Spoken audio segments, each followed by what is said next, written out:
Assalamualaikum warahmatullahi wabarakatuh. Kawan-kawan sekalian, kembali kita jumpa di channel Jejak Semesta JBA65 atau Jejak Semesta 65 JB Channel untuk saya. Dan saya berharap bahwa kita senantiasa mendapat rahmat dan inayah dari Tuhan atau Allah Subhanahu wa Ta'ala. Saudara, kali ini kita akan seperti biasanya kita akan membacakan tema-tema tertentu dari kitab yang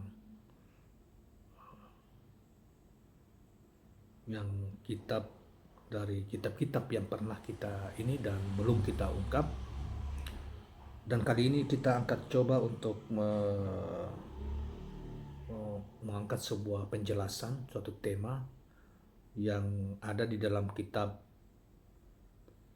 Jalaluddin Ar-Rumi. Saudara, Jalaluddin Ar-Rumi adalah seorang ulama besar yang bagi kita tidak asing dan sangat populer, seorang ulama tasawuf yang banyak mengungkapkan pikiran-pikiran dalam bentuk puisi-puisi juga, sehingga banyak lahir kitab-kitab yang dari Jalaluddin Rumi. Di antaranya misalnya kitab Masnawi, kemudian itu yang menjadi kumpulan-kumpulan dari puisi-puisi beliau yang terkenal. Kemudian ada juga kitab yang yang menjadi pikiran-pikiran beliau, pikiran-pikiran sofistik beliau. Di antaranya misalnya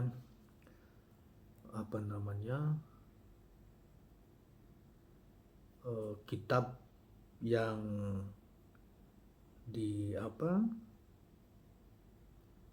yang paling terkenal itu misalnya yang mengenal dirinya, yang mengenal Tuhannya.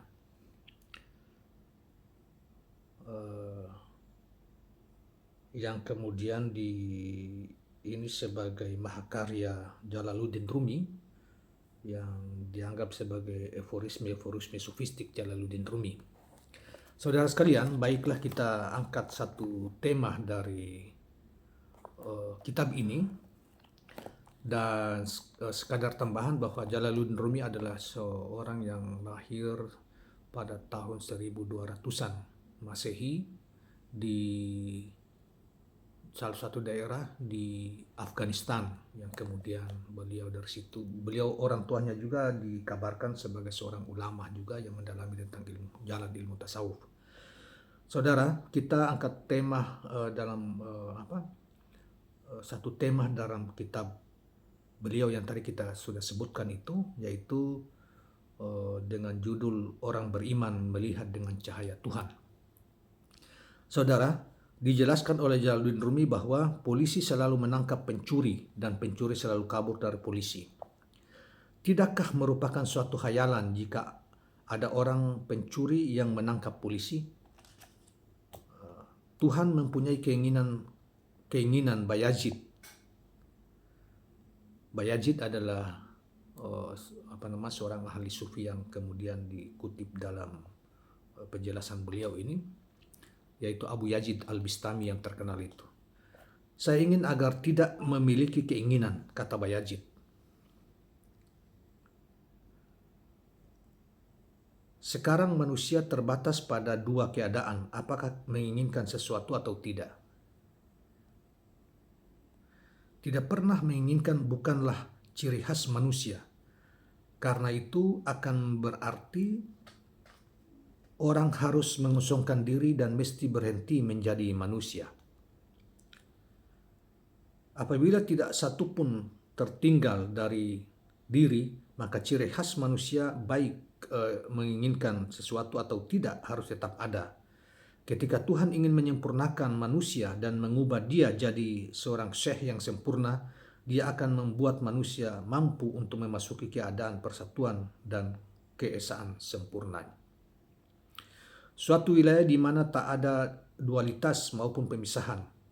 Segala penderitaanmu muncul karena menginginkan sesuatu yang tidak dapat diperoleh. Ketika engkau berhenti menginginkan, tidak akan ada lagi penderitaan. Selanjutnya di dikatakan bahwa manusia terdiri dari berbagai jenis dan terdapat berbagai derajat di sepanjang jalan hidupnya. Sebagian manusia dibawa melalui perjuangan dan upaya menuju sesuatu tempat di mana mereka dapat atau tidak dapat melakukan apa yang diinginkan dan dihasratkan oleh mentalnya. Ini merupakan kemampuan manusiawi. Meski demikian, di sana mesti tidak ada rasa gatal batin, gatal dalam arti tanda petik, hasrat atau pikiran tidak lagi berada di dalam kemampuan manusia. Itu dapat dihapus hanya oleh daya tarik Tuhan. Katakan kebenaran telah datang dan kebatilan telah dikalahkan. Al-Quran surat 17 ayat 81. Maksudnya, wahai orang yang beriman, neraka akan berkata, karena cahayamu akan melenyapkan apiku. Ketika orang beriman memiliki iman sejati dan sempurna, dia hanya akan melakukan apa yang diinginkan oleh Tuhan, meskipun engkau menyebut itu ketertarikan diri atau ketertarikan Tuhan. Dikatakan setelah Nabi Muhammad SAW dan nabi-nabi sebelumnya, tidak ada lagi yang akan menerima ilham kenabian. Kenapa mesti demikian? Tentu saja ilham masih datang kepada manusia. Tetapi itu tidak dinamakan ilham kenabian. Inilah yang dimaksudkan Nabi Muhammad ketika dia bersabda, orang beriman melihat dengan piranti dari cahaya Tuhan. Ketika seorang melihat dengan cahaya Tuhan, orang mampu melihat segalanya, permulaan dan akhir, yang hadir dan yang gaib. Bagaimana mungkin ada sesuatu yang mampu menutup cahaya Tuhan? Apabila dapat ditutup, maka itu bukanlah cahaya Tuhan. Makna sejati ilham adalah hadir, meskipun barangkali tidak dapat disebutkan dengan nama itu. Ketika Ketika Utsman menjadi khalifah ketiga, dia menaiki mimbar. Orang-orang menunggu dan memperhatikan apa yang akan dikatakannya, tetapi dia tetap terdiam dan tidak mengatakan apa-apa. Utsman melihat orang-orang yang tengah berdiskusi terkuasai keadaan kebahagiaan sedemikian rupa sampai tidak seorang pun yang mampu pergi atau tahu sedang di manakah mereka. Tidak pernah ada ribuan kuliah atau ceramah yang mampu menjadikan orang-orang pada keadaan seperti itu. Mereka telah belajar lebih banyak kuliah yang bernilai dan lebih banyak misteri terwahyukan pada mereka daripada yang pernah dicapai melalui perbuatan ataupun ibadah sebanyak apapun. Sampai akhir peristiwa itu, Utsman tetap melihat mereka dalam keheningan. Begitu akan turun dari mimbar, dia berkata, lebih baik kalian memiliki pemimpin yang giat daripada yang suka bicara. Dan dia berbicara benar, karena apabila akhir retorika adalah memberitahukan rahasia sesuatu yang bermanfaat dan mengubah watak, itu dapat disampaikan dengan lebih baik tanpa ucapan. Maka apa yang dikatakan Utsman sepenuhnya benar. Saudara sekalian, marilah kita uji apabila dia mengatakan dirinya giat dalam di dua tanda petik, meskipun sudah berada di mimbar, tidak membuat perilaku terang-terangan yang dapat terlihat. Dia tidak berziarah haji, tidak memberikan sedekah, tidak memberikan ceramah. Kita kemudian sadar perbuatan dan perilaku tidak merupakan bentuk luar yang terindra. Bentuk luar adalah bentuk perbuatan, sementara perbuatan itu sendiri berhubungan dengan jiwa.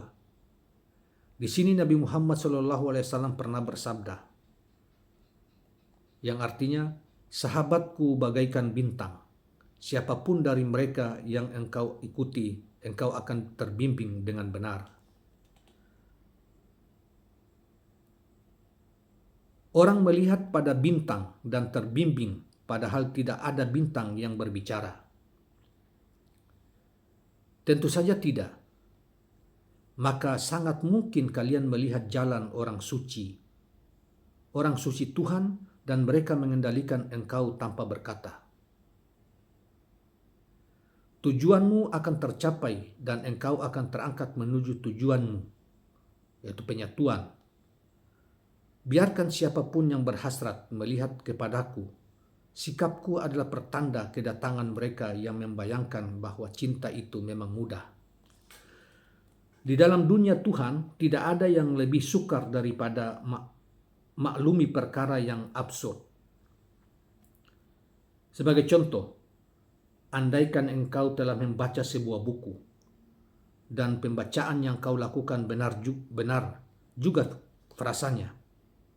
Kemudian seorang duduk di sampingmu dan membaca buku yang sama, tapi dia salah membacanya. Mampukah engkau berdiam diri mendengarkan bacaannya? Tentu saja tidak. Mustahil. Ketika engkau belum membaca buku itu, sehingga tidak tahu antara paham yang salah dan yang benar, tidak akan berbeda bagimu apakah dia membaca dengan baik maupun salah. Maka untuk memaklumi yang absurd memerlukan upaya besar. Nabi Muhammad SAW dan orang suci tidak malu mengemukakan upaya. Upaya pertama yang mereka lakukan dalam pencarian ialah membunuh diri badaniah dan membuang gairah syahwat dan hasratnya. Itu merupakan penjualan utama diapit 2 tanda petik. Ketika mereka mencapai persatuan dan tempat mereka dibawa pada jenjang keselamatan, saat itulah salah dan benar diwahyukan. Meskipun tahu bahwa benar dan yang salah, mereka tetap berada di dalam perjuangan besar karena seluruh perbuatan orang lain masih salah. Ini mereka pahami, tetapi mereka memakluminya. Apabila tidak memaklumi dan terus mengungkapkan kesalahan orang-orang, tidak ada satu orang pun yang akan hidup bersama dia. Tidak ada seorang pun yang akan bersikap sopan pada mereka. Tuhan pada sisi yang lain memberi mereka kesabaran agung sedemikian rupa dan keluasan hati sehingga mereka mampu memaklumi kesalahan orang-orang. Mereka hanya mengatakan satu dari ribuan kesalahan agar tidak membuatnya menjadi terlalu sukar. Seluruh kesalahan mereka abaikan atau bahkan dipuji dan dikatakan bahwa mereka benar. Kemudian secara bertahap, satu demi satu, mereka mampu memprediksi seluruh kesalahan. Saudara sekalian, dengan cara serupa, guru memerintahkan seorang anak menulis dengan tangannya. Ketika pertama kali menulis, anak itu menuliskan garis cakar ayam dan memperlihatkannya pada guru. Pada pandangan guru, semuanya salah dan mengerikan. Tetapi disebabkan kecakapan dan pertimbangannya, dia akan berkata, semuanya bagus. Engkau mampu menulis dengan amat baik, sangat baik dan bagus. Hanya satu huruf saja yang engkau tulis dengan buruk. Huruf itu mestinya dinamakan demikian, oh ya, dan satu itu lagi engkau tulis secara tidak benar. Hanya sedikit huruf dari seluruh baris yang dia sebut buruk, dan menunjukkan anak kecil cara huruf itu harus dituliskan. Seluruhnya dia puji, kalau tidak anak itu akan putus asa. Ketidakmampuan anak itu dibenarkan melalui pujian seperti itu dan dia diajari dan ditolong secara bertahap. Apabila Tuhan berkehendak, kita berharap Tuhan akan memberikan keringanan pada pangeran untuk mencapai tujuan-tujuannya. Diharapkan agar apapun yang dihasratkan hatinya dibuat mudah untuknya sehingga ketika dia melihat kebaikan itu mencapainya, dia akan merasa malu atas keinginan dan hasratnya yang pertama dan akan berkata, hal semacam ini disimpan untukku. Dengan kebaikan dan manfaat seperti ini aku takjub betapa aku mampu mengangankan hal-hal seperti itu. Apa-apa yang tidak muncul pada khayalan manusia dinamakan bakat. Karena apapun yang muncul melalui khayalan berada pada wilayah cita-cita dan hasratnya. Meski demikian, pemberian Tuhan berada di wilayah bagian kebolehan Tuhan, maka bakat adalah sesuai dengan Tuhan, bukan yang sesuai dengan hayalan atau keinginan pelayan Tuhan.